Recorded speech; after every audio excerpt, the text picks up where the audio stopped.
चौक कहाँ है? चौक चौक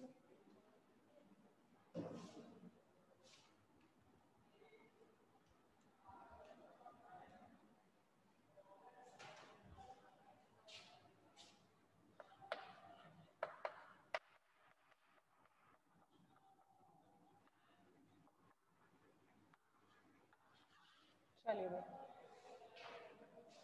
सो hello guys, we are back. वापस आ गए हम एक नई बुक के साथ।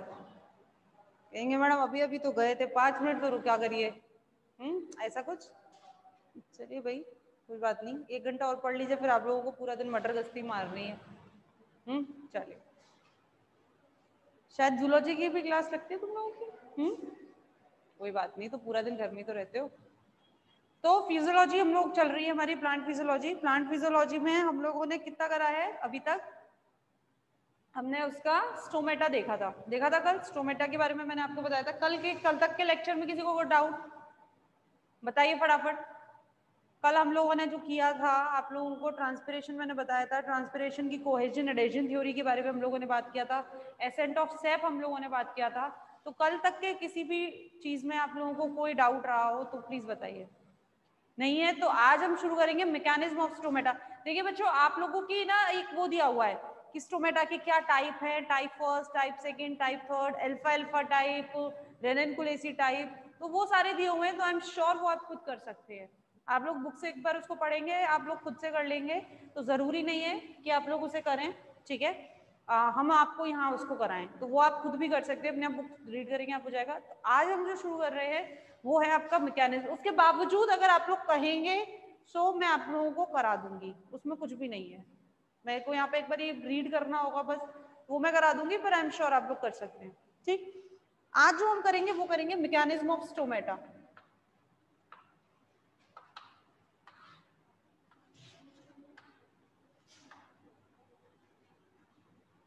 Mechanism of stomata. स्टोमेटा का मैकेनिज्म यानी कि स्टोमेटा हम जानते हैं ओपन होते हैं, क्लोज होते हैं। उसका मैकेनिज्म, ओपन कब होते हैं? ओपन कब होते हैं? जब स्टोमेटा के गार्ड सेल्स, स्टोमेटा के गार्ड सेल्स कैसी पोजीशन में होते हैं बच्चों? टर्जिड पोजीशन में होते हैं। गार्ड सेल्स कैसी पोजीशन में होते हैं? टर्जिड पोजीशन में होते हैं, तब ये ओपन होते हैं। और क्लोज कब होते हैं? जब गार्ड सेल फ्लैसिड पोजीशन में होते हैं।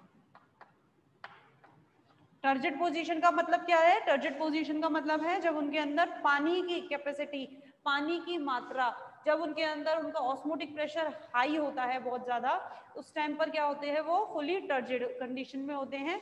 तो हम क्या कहेंगे? पूरी तरह से फूले हुए हैं, तब वो कैसे होते हैं? स्टोमेटा ओपन होते हैं। और जब गार्ड सेल फ्लैसिड होते हैं, यानी कि बिल्कुल जीरो हो जाता है उनका पानी, उस कंडीशन में वो कैसे हो जाते हैं बच्चों? स्टोमेटा क्लोज हो जाते हैं। क्यों? क्योंकि कल मैंने आप लोगों को बताया था स्टोमेटा किससे कवर रहते हैं? ये गार्ड सेल से कवर्ड रहते हैं, बताया था। ठीक है, और इनके चारों तरफ क्या होते हैं? सब्सिडरी सेल्स होते हैं। Subsidiary cells is also responsible for the open and close of the guard cell. क्यों? क्योंकि गार्ड सेल में पानी का मूवमेंट कहां से होता है? इन सब्सिडरी सेल से ही होता है। ठीक है ना? चलिए, तो मैकेनिज्म ऑफ स्टोमेटा, स्टोमेटा के ओपन एंड क्लोज मैकेनिज्म को लेकर कई सारे साइंटिस्ट ने कई सारी स्टोरी दी है बच्चों। कई सारे साइंटिस्ट ने कई सारी स्टोरी दी हैं। क्या क्या थी स्टोरी, वो हम आपको बात करेंगे। चले शुरू करें? चलिए,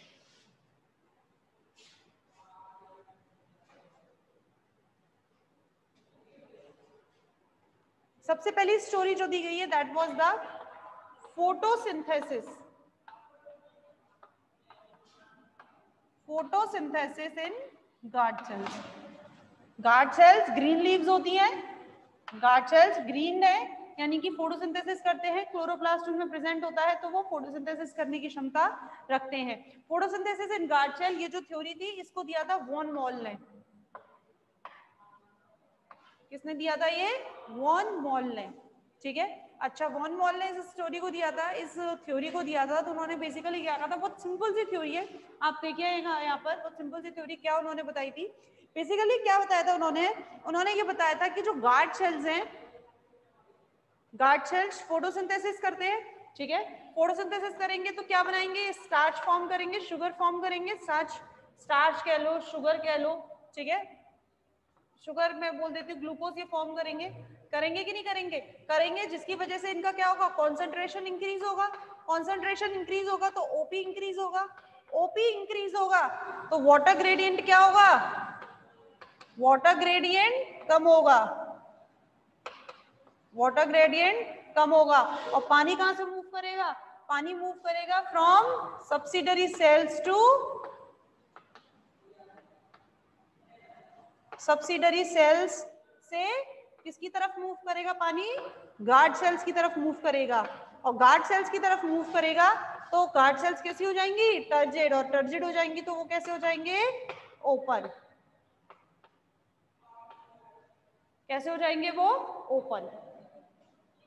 दोबारा समझिए, फोटोसिंथेसिस इन गार्ड सेल, इसको किसने डिस्क्राइब किया है, इसको डिस्क्राइब किया है वॉन मॉल ने, ठीक है। वॉन मॉल ने इनको दिया है, उन्होंने क्या कहा था कि गार्ड सेल्स जो होती है बच्चों, गार्ड सेल्स क्या करती है, फोटोसिंथेसिस करती है, फोटोसिंथेसिस करने के बाद वो फूड एक्यूमुलेट करेंगी स्टार्च की फॉर्म में या शुगर की फॉर्म में एक्यूमुलेट करती है। ये स्टार्च और शुगर क्या होता है, गार्ड सेल्स में घुलेगा, घुलने के बाद ये क्या करेगा, वहां की कंसंट्रेशन को बढ़ा देगा, कंसंट्रेशन बढ़ने से क्या होगी, सॉल्यूट बढ़ जाएगा, सॉल्वेंट कम हो जाएगा, पानी की मात्रा कम हो जाएगी तो ओपी क्या हो जाएगा, इंक्रीज हो जाएगा, ऑस्मोटिक प्रेशर इंक्रीज हो जाएगा, तो पानी क्या हो जाएगा, पानी की मात्रा कम है तो पानी कहां से मूव करेगा, from higher volume to lower volume, यानी कि सब्सिडरी सेल से कहां पे जाएगा, गार्ड सेल्स में मूव करेगा, और सब्सिडरी सेल से गार्ड सेल्स में मूव करेगा तो गार्ड सेल्स कैसे हो जाएंगी, टर्जिड हो जाएंगी और ओपन हो जाएंगी।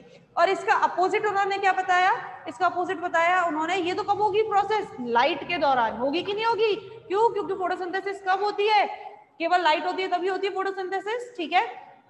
तो उन्होंने कहा दिन में तो ये प्रोसेस होगी, और क्योंकि डार्क यानी कि रात, डार्क में क्या होता है, रात के टाइम पे जो फोटोसिंथेसिस है वो नहीं होती है, यानी कि स्टार्च या शुगर की मात्रा कम रहती है, सॉल्वेंट की मात्रा ज्यादा रहेगी, ओपी कम रहेगा, तो पानी अंदर आएगा नहीं, और जो गार्ड सेल्स है वो कैसे हो जाएंगे, फ्लैसिड हो जाएंगे, यानी कि पिचक जाएंगे, और ऐसी कंडीशन में स्टोमेटा कैसे हो जाएंगे आपके, क्लोज हो जाएंगे।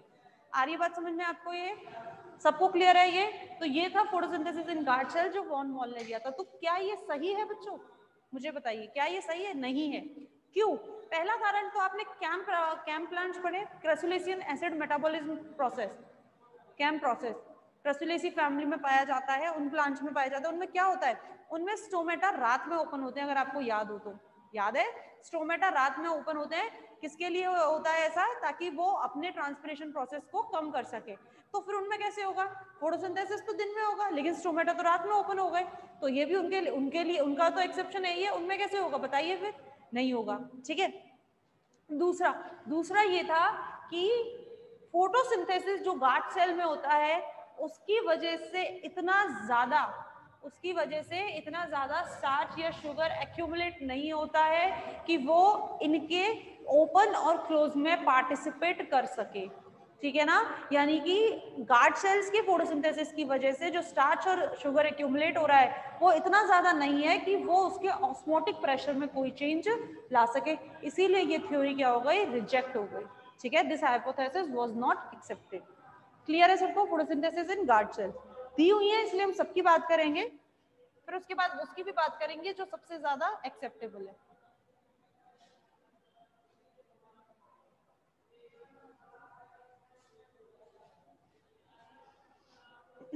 ठीक, दूसरी है starch sugar inter conversion, starch sugar inter conversion hypothesis, ठीक है। इसको किसने दिया है, इसको दिया तो लॉयड ने था, किसने दिया था, लॉयड ने था, लेकिन इसको मॉडिफाइड किसने किया था, साइरे ने किया था, ठीक है। इसको दिया किसने है, इसको दिया तो लॉयड ने था, लेकिन इसको मॉडिफाइड किसने किया था, इसको मॉडिफाइड किया था साइरे ने, ठीक है। तो इसके लिए इसमें इन्होंने क्या बताया था वो आप हम यहाँ देखेंगे, इन्होंने दो प्रोसेस बताए थे, सबसे पहले बताया इन्होंने इन लाइट, वही उसी की तरह, और दूसरा इन्होंने बताया था इन डार्क। अब इन्होंने क्या कहा था, स्टार्च शुगर इंटर कन्वर्जन, कोई बहुत बड़े तोप नहीं बताई थी। जो अभी तक हमने फोटोसिंथेसिस इन गार्ड सेल्स पढ़ा था वही इन्होंने यहाँ पे बात करी थी, ठीक है। लेकिन यहाँ पर जो इन्होंने बात करी थी वो बात करी थी इन्होंने CO2 के संदर्भ में। किसके संदर्भ में बात करी थी इन्होंने? CO2 के संदर्भ में बात करी थी। यानी कि अगर आप बताइए दिन में क्या होता है, दिन में क्या होता है? दिन में CO2 आपका ज्यादा होता है कम होता है प्लांट्स के अंदर? प्लांट्स के अंदर दिन में CO2 कम होता है। क्यों? क्योंकि ये CO2 किस में काम आ जाता है? फोटोसिंथेसिस में काम आ जाता है, ठीक है। देखिए लाइट में क्या होगा? दिन में CO2 कम होगा। क्यों? क्योंकि CO2 किस में काम आ जाता है? फोटोसिंथेसिस में काम आ जाता है CO2, तो CO2 कम होगा। अच्छा CO2 कम होगा। अच्छा एक चीज और मैं बता दूं, CO2 is inversely proportional to the pH. CO2 is inversely proportional to the pH and directly proportional to the H ion concentration, ठीक है। अब एक बार बताइए दिन के टाइम पे लाइट में CO2 की मात्रा प्लांट्स में क्या होगी? कम होगी। क्यों? क्योंकि CO2 किस में यूज आ रहा है? फोटोसिंथेसिस में यूज आ रहा है। तो CO2 की मात्रा अगर लाइट में कम होती है तो pH क्या हो जाता है? pH इसमें ऑटोमेटिकली ज्यादा होगा कि नहीं होगा? होगा ना बच्चों। CO2 की मात्रा क्या है? कम है और pH क्या हो जाएगा? ज्यादा हो जाएगा। तो ऐसे कंडीशन में एक एंजाइम है, कौन सा? फॉस्फोराइलेज।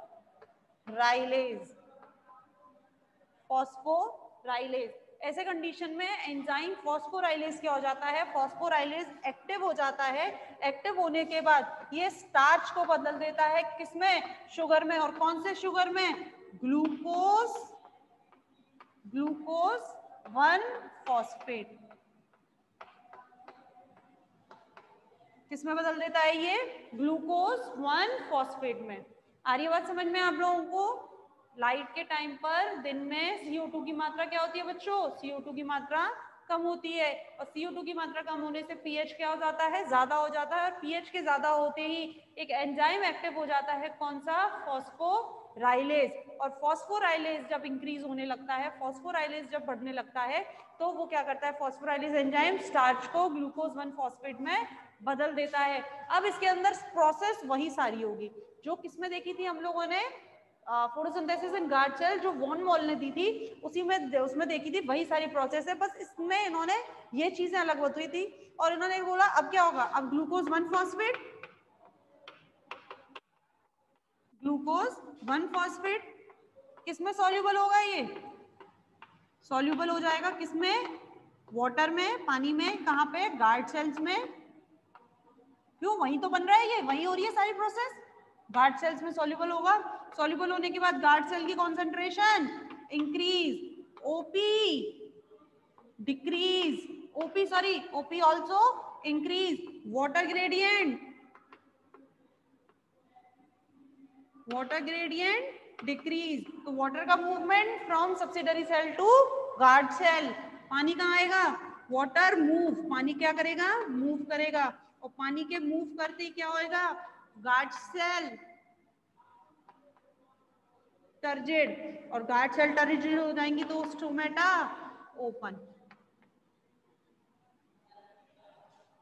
आगे बात समझ में सबको?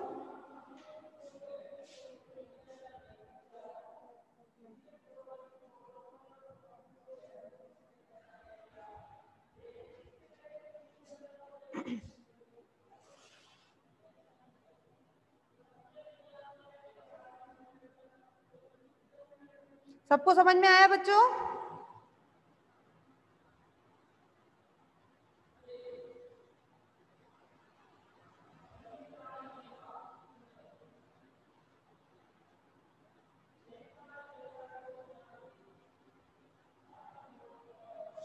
कोई डाउट किसी को? नहीं? चलिए क्लियर है ना सबको ये चीज? अब ये तो कब था उन्होंने बताया? लाइट में। रिपीट करूं एक बार? CO2 क्या है लाइट के टाइम पे? एक बार रिपीट कर देती हूँ।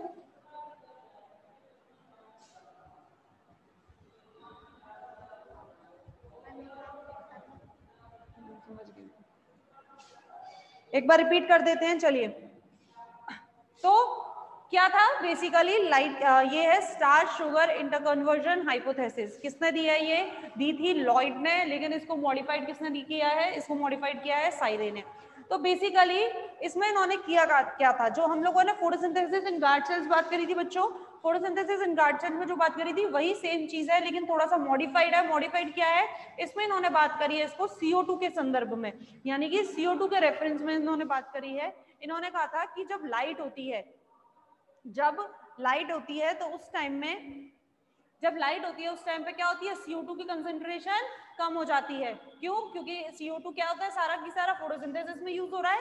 मैक्सिमम CO2 कहाँ यूज हो रहा है, फोटोसिंथेसिस में यूज हो रहा है। तो ऐसी कंडीशन में CO2 की कंसंट्रेशन कम हो जाती है, और CO2 की कंसंट्रेशन कम होते ही pH क्या हो जाता है बच्चों, pH इंक्रीज हो जाता है।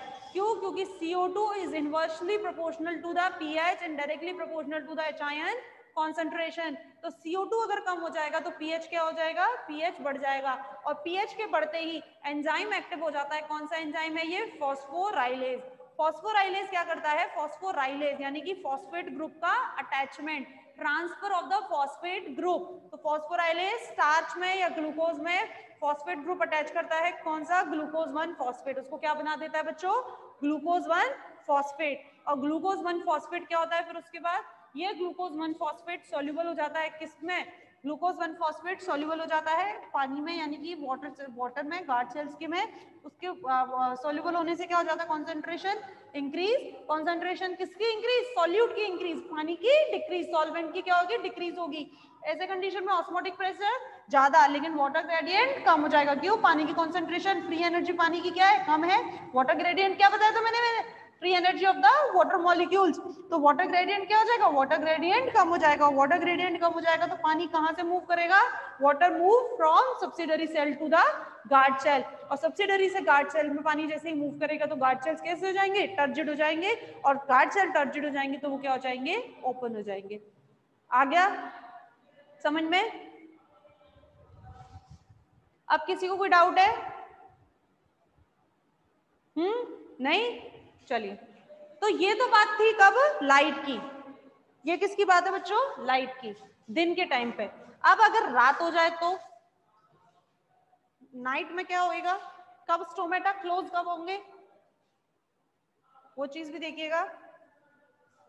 आप जितनी भी थ्योरी पढ़ेंगे ना बच्चों, हम इसी के इर्द गिर्द पढ़ेंगे। जितनी भी थ्योरीज हम लोग पढ़ेंगे वो सारी इसी के इर्द गिर्द होंगी। तो अगली क्या बोला इन्होंने, इन डार्क। डार्क में CO2 की कॉन्सेंट्रेशन ज्यादा। क्यों? क्योंकि फोटोसिंथेसिस नहीं हो रहा है तो pH कम। pH कम होगा तो फॉस्फोराइलेज तो है नहीं जो स्टार्च को ग्लूकोज 1 फॉस्फेट में ट्रांसफर करेगा। तो ग्लूकोज 1 फॉस्फेट किस में टूटने लगता है, ग्लूकोज 1 फॉस्फेट ब्रेक होने लगता है किसमें, स्टार्च में। ग्लूकोज 1 फॉस्फेट किस में ब्रेक होने लगता है, स्टार्च में। और स्टार्च में जैसे ये ब्रेक होगा तो ये स्टार्च क्या होता है, नॉट सॉल्युबल। ग्लूकोज 1 फॉस्फेट तो क्या था बच्चों, सॉल्युबल था, लेकिन स्टार्च क्या होता है, नॉट सॉल्युबल, यानी कि ये पानी में सॉल्युबल नहीं होता है। और सॉल्युबल नहीं होने की वजह से यहाँ पर कॉन्सेंट्रेशन क्या हो जाती है बच्चों, डिक्रीज हो जाती है, यानी कि ओपी डिक्रीज हो जाएगा, और वाटर ग्रेडियंट क्या रहेगा, ज्यादा रहेगा। तो पानी को मूव नहीं करना पड़ेगा, बल्कि पानी कहाँ मूव कर जाएगा, पानी कहाँ मूव कर जाएगा, फ्रॉम गार्ड सेल से बाहर, गार्ड सेल्स से बाहर मूव कर जाएगा, आउट हो जाएगा। तो गार्ड सेल्स कैसे हो जाएंगे, गार्ड सेल्स हो जाएंगे फ्लैसिड, और फ्लैसिड गार्ड सेल में क्या हो जाएगा, स्टोमेटा क्लोज। सबको आई क्लियर बात, समझ में? ये डार्क में, रात में क्या होगा, CO2 की कॉन्सेंट्रेशन ज्यादा रहेगी। क्यों? क्योंकि फोटोसिंथेसिस नहीं होता है। CO2 की कॉन्सेंट्रेशन अगर ज्यादा रहेगी तो pH क्या रहेगा, डिक्रीज रहेगा। अभी मैंने बताया CO2 is inversely proportional to the pH, तो pH की कॉन्सेंट्रेशन क्या रहेगी बच्चों, कम रहेगी, pH कम रहेगा। तो ग्लूकोज 1 फॉस्फेट, अभी तक जो स्टार्च ग्लूकोज 1 फॉस्फेट में ट्रांसफर हो रहा था, उसमें चेंज हो रहा था, अब वो ग्लूकोज 1 फॉस्फेट किस में टूट जाएगा, स्टार्च में टूट जाएगा। And starch is not soluble in the water, तो स्टार्च सॉल्युबल नहीं रहेगा वाटर में, तो गार्ड सेल्स की कॉन्सेंट्रेशन क्या रहेगी, कम हो जाएगी। क्यों? क्योंकि स्टार्च सॉल्युबल नहीं हो रहा है, अलग से है उसके ग्रेन्स, ठीक है, तो वो क्या हो जाएगी, उसकी कॉन्सेंट्रेशन कम हो जाएगी, ओपी कम हो जाएगा, वाटर ग्रेडियंट क्या हो जाएगा, बढ़ जाएगा। तो पानी गार्ड सेल से बाहर मूव कर जाएगा, और ऐसी कंडीशन में गार्ड सेल्स फ्लैसिड हो जाएंगी और वो क्लोज हो जाएंगी। आ गई बात समझ में सबको? कोई डाउट नहीं? अच्छा, इसका फिर रिजेक्शन क्या था? क्या ये हाइपोथेसिस एक्सेप्टेड थी? नहीं बच्चों, ये हाइपोथेसिस भी एक्सेप्टेड नहीं थी। क्यों? इसका रिजेक्शन क्या था? इसका रिजेक्शन ये था कि ग्लूकोज, पहली चीज तो ये होती है glucose 1 phosphate is also not soluble. जो पहली चीज उन्होंने बोली थी, उन्होंने ये बोला था, ये जो थ्योरी थी इसको रिजेक्ट किया था स्टीवर्ट ने रिजेक्ट किया था, और उन्होंने अपनी थ्योरी दी थी। उस कौन सी दी थी वो भी मैं बात करूंगी आपसे। पर स्टीवर्ट ने अलग थ्योरी दी थी। दो कारण उन्होंने बताए थे कि glucose 1 phosphate is also not soluble in the water, hence it not change the osmotic pressure. Glucose 1 phosphate खुद soluble नहीं हो पाता है ज्यादा पानी में, और इसीलिए ये ऑस्मोटिक प्रेशर में चेंज भी नहीं ला पाता है। ठीक है, तो इन्होंने ये चीज इसमें दी थी। और दूसरी चीज इन्होंने क्या दी थी? दूसरा चीज इन्होंने ये दी थी कि ये जो प्रोसेस होती है स्टार्च शुगर इंटर कन्वर्जन, जो थ्योरी हाइपोथेसिस सायरे और लियोर्ड बता रहे हैं, उनके हिसाब से क्या होता है कि इसको एटीपी की जरूरत पड़ती है। ये यूं ही चेंज नहीं होएगा, इसको एटीपी की भी जरूरत पड़ेगी। आगे बात समझ में? ठीक है, तो इस वजह से ये थ्योरी क्या हो गई थी बच्चों? ये थ्योरी रिजेक्ट हो गई थी।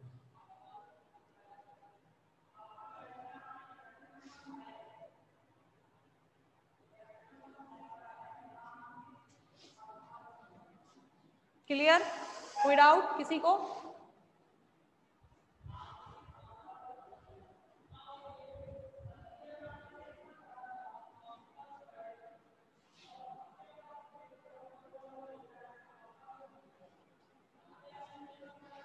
जो मैथ वाले बच्चे अटैच है उनको मैं बोल दूं आप लोगों की क्लास नहीं है भाई, ये बायो वालों की क्लास चल रही है। कई मैथ वाले बच्चों की चार्ट चल रही है, बात कर रहे हैं। ठीक है, तो आप लोगों की क्लास नहीं है, ये बायो वालों की क्लास चल रही है। चलिए, यहां तक थे, दो कॉन्सेप्ट हमने पढ़ा। अब जो तीसरा कॉन्सेप्ट है, तीसरा किसने दिया है? स्टीवर्ट की हाइपोथेसिस। तीसरी किसकी है? स्टीवर्ट की।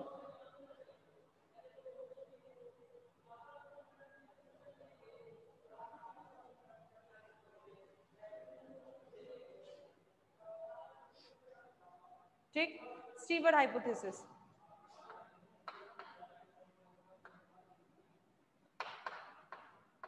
अब स्टीवर्ट ने भाई सायरे की हाइपोथेसिस को रिजेक्ट किया है, तो उन्होंने अपनी हाइपोथेसिस भी तो देनी पड़ेगी कि नहीं पड़ेगी? ऐसे थोड़ी ना कर सकते कि रिजेक्ट कर दिया उसके बाद अब आप हाइपोथेसिस दे ही नहीं। कुछ भी नहीं है, सेम हाइपोथेसिस है जो सायरे ने दी थी, सिर्फ एक चीज चेंज हुई है। कौन सी? वो देखें आप यहाँ पे। क्या स्टीवर्ट ने क्या बताया था?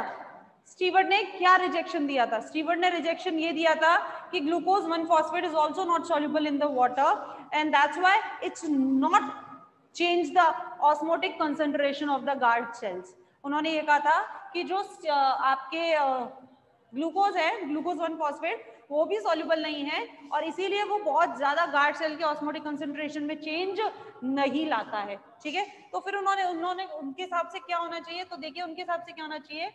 स्टार्च फॉर्मेशन तो हो गया था भाई, हो गया था, स्टार्च था। स्टार्च किस में बदल रहा था अभी तक? किसमें बदल रहा था वो? ग्लूकोज 1 फॉस्फेट में। अब बस यही उन्होंने कह दिया था कि ये ग्लूकोज 1 फॉस्फेट में तो रहेगा नहीं, ये किस में रहेगा? देखिए उन्होंने कहा था ये ग्लूकोज 1 फॉस्फेट चेंज होता है किसमें? ग्लूकोज 6 फॉस्फेट में। पढ़ा है? बताइए, पढ़ा है आप लोगों ने? पढ़ा है कहां पर? रेस्पिरेशन में पढ़ा है ना भाई? रेस्पिरेशन में सबने पढ़ा है। कौन सा एंजाइम था? दो एंजाइम पढ़े थे आपने, हेक्सोकाइनेज पढ़े थे। चलिए, यहाँ पे जो एंजाइम है वो क्या है? अच्छा, ये कैसी रिएक्शन होती है? ये रिवर्सिबल रिएक्शन होती है।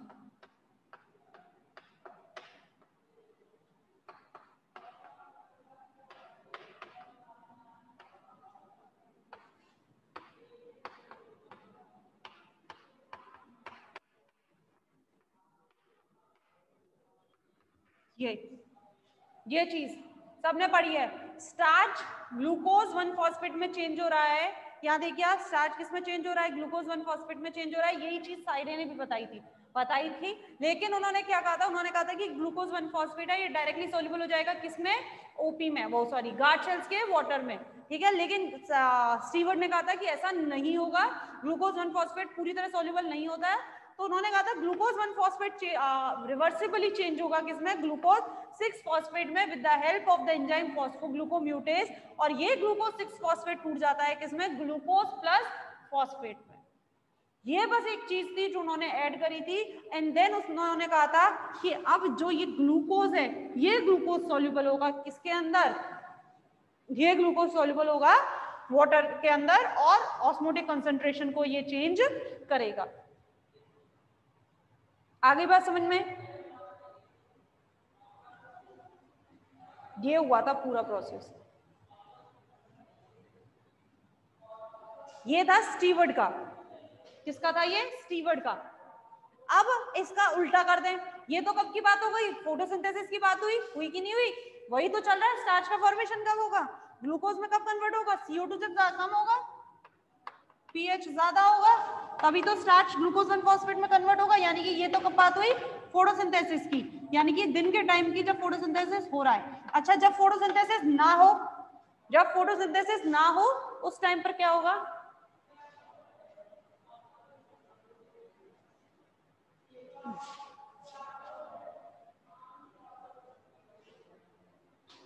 जब फोटोसिंथेसिस ना हो उस टाइम पर क्या होगा, तो उस टाइम पर क्या होता है बच्चों, pH कैसा होगा, ज्यादा होगा, CO2 कम होगा। ऐसे कंडीशन में जो ग्लूकोज है अपना, जो अपना ग्लूकोज है किसकी मदद से, एटीपी की मदद से। स्टीवन ने बोला था कि नहीं बोला था, ग्लूकोज 1 फॉस्फेट, ग्लूकोज और फॉस्फेट में तो बिना किसी हेल्प के, बिना किसी एनर्जी के आराम से टूट जाता है।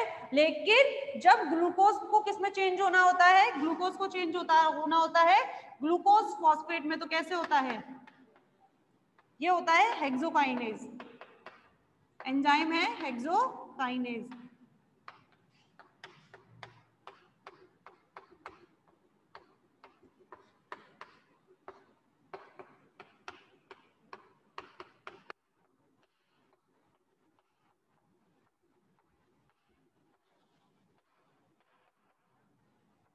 ये स्टीवर्ट ने यही दिया था भाई, स्टीवर्ट ने जो इसकी लियोड और सायरे की जो हाइपोथेसिस था, जब उसको रिजेक्ट किया था तो उसने यही दिया था रिजेक्शन पॉइंट, रीजन उसने यही दिया था कि एक तो ग्लूकोज 1 फॉस्फेट सॉल्युबल नहीं है, वो पूरी तरह ऑस्मोटिक कंसंट्रेशन को चेंज नहीं करेगा, और दूसरी चीज उन्होंने क्या बोली थी कि इसके लिए हमें एटीपी की जरूरत पड़ती है। तो बेसिकली उन्होंने कहा था कि ड्यूरिंग द रेस्पिरेशन जो एटीपी प्रोड्यूस होते हैं, वो एटीपी कहाँ यूज आते हैं, वो एटीपी यहाँ यूज आते हैं। बेसिकली क्या होता है, रात के समय जब CO2 की कॉन्सेंट्रेशन कम होती है और pH क्या हो जाता है, इंक्रीज हो जाता है, तो glucose with the help of the ATP, glucose किसकी मदद से, एटीपी की मदद से, with in the presence of the enzyme hexokinase, किस में कन्वर्ट हो जाता है, ग्लूकोज 6 फॉस्फेट में। उल्टी रिएक्शन चल रही है, जो अभी तक ऊपर ऐसी चली थी, जो यूं चली थी अभी तक ऊपर, अब ये क्या चल रही है, उल्टी चल रही है। लेकिन इसमें हमें चेंज क्या आ गया, इसमें चेंज आ गया हमारे एनर्जी का, कि हमें इसमें क्या होती है, एनर्जी की जरूरत पड़ती है।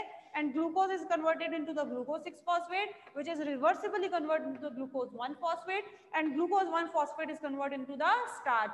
एंड वही सेम पुराना, starch is not soluble in the water, that's why उसकी कॉन्सेंट्रेशन क्या हो जाती है, उसकी कॉन्सेंट्रेशन डिक्रीज हो जाती है और पानी बाहर मूव कर जाता है और स्टोमेटा कैसे हो जाएंगे, क्लोज हो जाएंगे। अगली बात समझ में, चलिए रिजॉइन कर लीजिए बच्चों क्लास।